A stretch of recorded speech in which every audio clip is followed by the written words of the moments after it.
নমস্কাৰ মই জিতুল শৰ্মাই আপোনালোকক 𝐄𝐚𝐫𝐭 মজিয়াৰ পৰা পুনৰ স্বাগতম জনাইছো। আজি আমি পঢ়িম লেণ্ডফৰ্মছ মেড বাই উইণ্ড একশ্যন অৰ এউলাৰ লেণ্ডফৰ্মছ। উইণ্ড একশ্যনে বনোৱা লেণ্ডফৰ্মক এউলাৰ লেণ্ডফৰ্ম বুলিও কোৱা হয়। এউলাৰ লেণ্ডফৰ্ম বুলি যদি আহে মনত ৰাখিব উইণ্ড একশ্যনৰ লেণ্ডফৰ্ম। অলৰেডি আমি যোৱা ক্লাছত গ্লেচিয়েল একশ্যনছ, ৰিভাৰ একশ্যনছ এইখিনি গোটেইখিনি পঢ়িলো আমি, ঠিক আছে। তো আজি আমি পঢ়িম কি উইণ্ডে বনোৱা বেলেগ বেলেগ ধৰণৰ লেণ্ডফৰ্মছ। তো প্ৰথমতে কি হ'ব আমি চাম যে ইৰোজনেল লেণ্ডফৰ্মছ। উইণ্ডৰ একশ্যন আটাইতকৈ বেছি কি হয় এৰিড ৰিজনত, য'ত পানী কম থাকে, এৰিড ৰিজন ডেজাৰ্ট ৰিজনত বেছিকে দেখা যায়, ঠিকে আছে। তো উইণ্ডে কি হ'ব যে ইৰোজনেল লেণ্ডফৰ্ম যি বনায় তাৰ বনোৱা প্ৰচেছ কিছু আছে। এইবোৰ আহে কিন্তু MCQ যে what is deflation, deflation refers to or abrasion refers to or attrition refers to. মানে ডিফ্লেশ্যন মানে কি?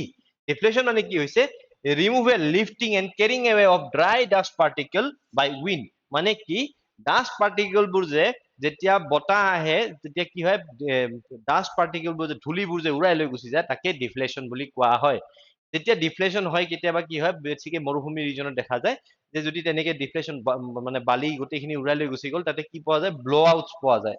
মানে এনেকুৱা এটা ৰিজন আছে ইয়াৰ পৰা এনেকে ডিফ্লেশ্যন ইয়াৰ পৰা উৰাই লৈ গুচি গ'ল ইয়াতে ব্লো আউট, এইটো ব্লো আউট বুলি কোৱা হ'ব। This is called blow outs.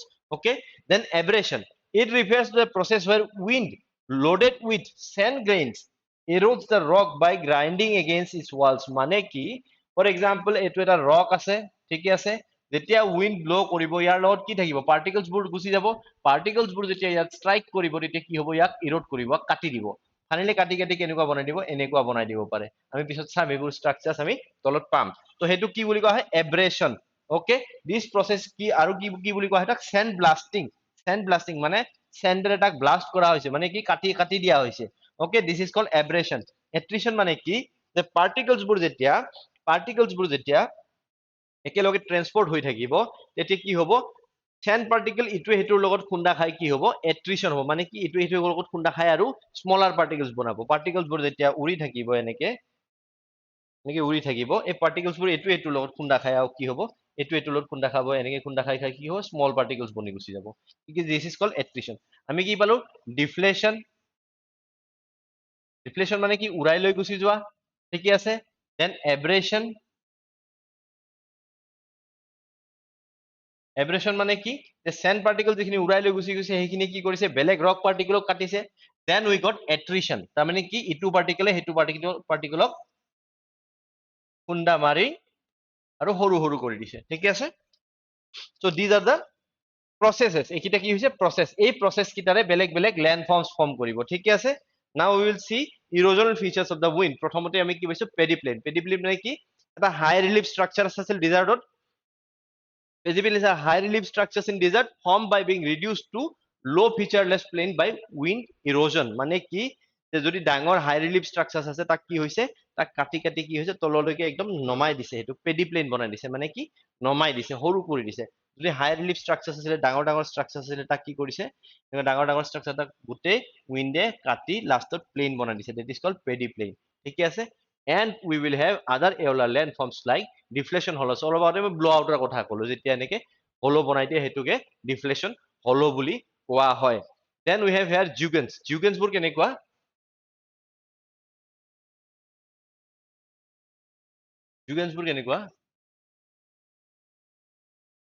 এনেকুৱা টাইপৰ যে এইখিনিত সফ্ট ৰক আছিলে, এইখিনিত হাৰ্ড ৰক আছে, এইখিনিত হাৰ্ড, এইখিনিত সফ্ট আছিলে। তো যেতিয়া এব্ৰেশ্যন হৈছে, যেতিয়া চেণ্ড পাৰ্টিকল বোৰে কাটিছে তাক কাটোতে কি হৈছে এই হাৰ্ড পাৰ্ট খিনি থাকি গৈছে আৰু সফ্ট পাৰ্ট খিনি ইৰোড হৈ গুচি গৈছে। ইয়াৰ ডাং অলপ আগতে আমি ডিছকাছ কৰিছো। ইয়াৰ ডাং মানে কি এই গোটেই ৰিজন খিনি কি হৈছে পেডিপ্লেন হৈ গৈছে, ঠিক আছে। অলপ আগতে আমি পালো হোৱাট ইজ পেডিপ্লেন। মানে কি যে বাকি ষ্ট্ৰাকচাৰ্ছ আছিলে তাক ফিচাৰলেছ ষ্ট্ৰাকচাৰ বনাই দিছে। বাকি ৰিজন খিনি পেডিপ্লেন হৈ গৈছে বাট এই ৰিজন খিনি থাকি গৈছে because this is a hard rock. Hard rock একদম এলনগেটেড হাৰ্ড ৰক, এইটো কি বুলি কোৱা হ'ব ইয়াৰ ডাং বুলি কোৱা হ'ব, ঠিকে আছে। ডেইকেণ্টাৰ মানে কি আইচলেটেড সৰু সৰু এনেকুৱা ৰক যোনটো এনেকে থাকি গৈছে, দিছ আৰ ডেইকেণ্টাৰ্ছ, ঠিকে আছে। বাকীবোৰ ৰিজন কি হৈছে লাহে লাহেকে ইৰোড হৈ গুচি গৈছে, পেডিপ্লেন বনি গৈছে, কিন্তু এইটো ৰিজন এনেকে থাকি গৈছে, ঠিকে আছে। Then we have blowouts। This is blowout, এনেকুৱা depression, this is blowout। Then inselberg বাকি ৰিজনবোৰ গুচি গৈছে এই হাৰ্ড ৰক পাৰ্টটো থাকি গৈছে মই ডিসকাস কৰিম প্ৰত্যেকটোৰে ডেফিনেটলি কি বুলি কোৱা হয় ইয়াতে মাত্ৰ মই ডায়াগ্ৰামছখিনি মানে পিকচাৰ্ছবোৰ দেখুৱাই আছো ডিজাৰ্ট পেভমেন্ট বাকি ওপৰৰ যিমানখিনি লুজ পাৰ্টিকুল আছিল সব গুচি গল ইয়াতে হাৰ্ড পাৰ্টিকুলবোৰ এনেকে ওলাই এইটো ডিজাৰ্ট পেভমেন্ট হৈ গৈছে মানে ৰক এনেকে থাকি গৈছে this is called desert pavement ঠিক আছে now we will C মাশৰুম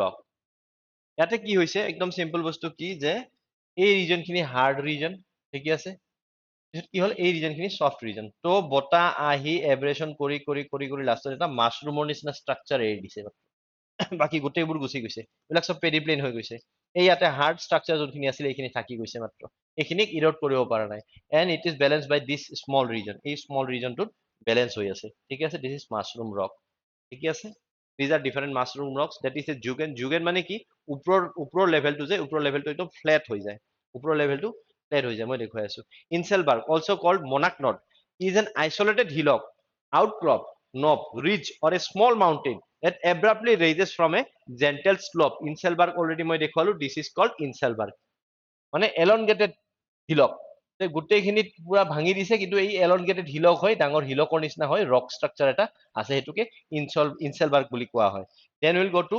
demoiselles are pillars of rocks that stand above softer rock due to differentiated erosion of both hard and soft rocks demoiselles structure চাগে নাই নাই এটা demoiselles basically কি বস্তু যে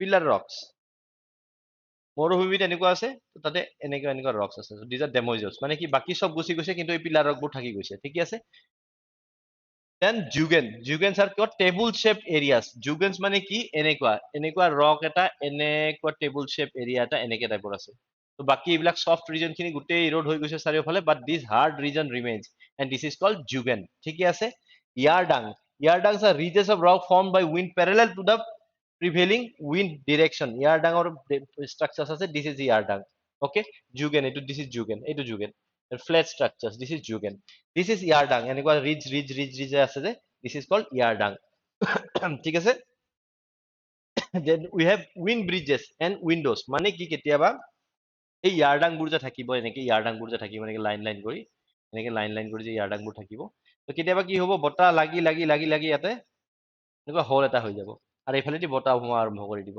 powerful window continuously এব্ৰেটছ মানে এব্ৰেশন কৰি আছে এব্ৰেটছ stone লেটিসেছ thus creating holes these holes are sometimes widened to an extent to reach each other at the end thus creating an effect like that of a window মানে কি ইফালে ইফালে গোটেইখিনি ফুটা কৰি এই গোটেই ৰক ষ্ট্ৰাকচাৰটো ফুটা কৰি দিয়ে এটোকে উইন্ডো বুলি কোৱা হয় এইখিনিয়ে কথা ড্ৰেকেণ্টাৰ মানে কি the direction of the wind is never fixed and in the absence of vegetation in a desert various rocks get eroded continuously in the direction of the wind with such continuous and all directional erosion rocks attain a triangular shape মানে ইয়াতে basically কথাটো কি কৈছে যে dessert এখনত যেতিয়া vegetation নাথাকে যি কোনো ডিৰেকশনৰ পৰা বতাহ আহিব পাৰে তেতিয়া কি হ'ব ৰক এটা ট্ৰায়াঙ্গুলাৰ শেপত কাট খাই যাব আৰু হেতুকে কি বুলি কোৱা হ'ব ড্ৰেকেণ্টাৰ অলৰেডি আমি ওপৰত পাই আহিছো ড্ৰেকেণ্টাৰ if you want to see the diagram of ড্ৰেকেণ্টাৰ here we have a ড্ৰেকেণ্টাৰ this is a triangular shape rock তো চাৰিওফালৰ পৰা আহি একটা ট্ৰায়াঙ্গুলাৰ শেপ দি দিছে this is ড্ৰেকেণ্টাৰ ঠিক আছে zeugen table shape yardang blowouts inselberg desert pavement dreikanter mushroom rock ঠিক আছে so these are the structures made by erosional features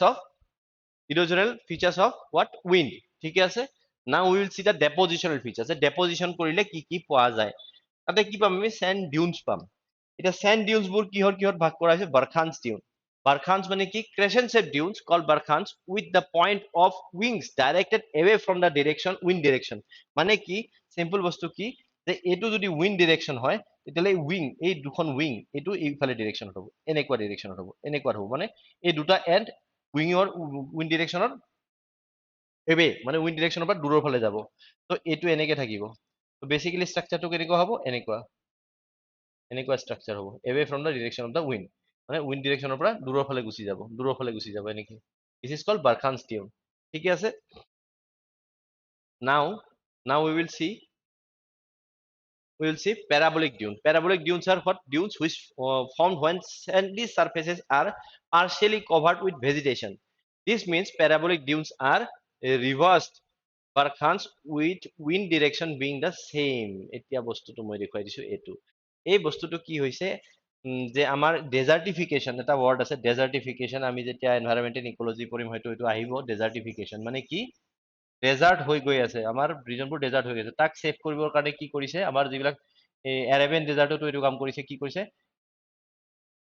যে এটা ৰোড প্ৰথমতে ইয়াতে তাৰপিছত ইয়াতে তাৰপিছত ইয়াতে ইয়াতে তাৰপিছত ইয়াতে এনেকে বেলেগ অল্টাৰনেটিভলি কি হয় গছ ৰুই দিয়ে গছ ৰুলে কি হয় গছে যেতিয়া কি কয় বতাহটোক বাধা দিব তেতিয়া কি হ'ব সেন্ড গৈ ডেপোজিট নহব আৰু সেন্ড ডেপোজিট নহলে কি হ'ব ইয়াৰ এই বতাহৰ লেয়াৰটো কি কম সৰি সইলৰ লেয়াৰটো থাকি যাব সইলৰ লেয়াৰটো ইয়াতে কি হ'ব ভেজিটেশন গ্ৰো হ'ব পাৰিব তো এনেকুৱা ইয়াতে যদি ভেজিটেশন পাইছো আমি এই ভেজিটেশনৰ কাৰণে কি হৈছে বতাহ যেতিয়া ৰখি গৈছে তেতিয়া কি হ'ব এনেকুৱা টাইপৰ Dune বনিব these are called parabolic dunes these are called parabolic dunes these are opposite to the barkhans dune নহয় কি ইফালে কি এৰি আছিলে সেন্ড আছিলে উৰুৱাই লৈ গৈ এনেকে পেলাইছে ইয়াতে কি হৈছে এনেকে বতাহক হেৰি পাইছে বাধা পাই এনেকে parabolic dune form কৰিছে ঠিক আছে then we have sheaf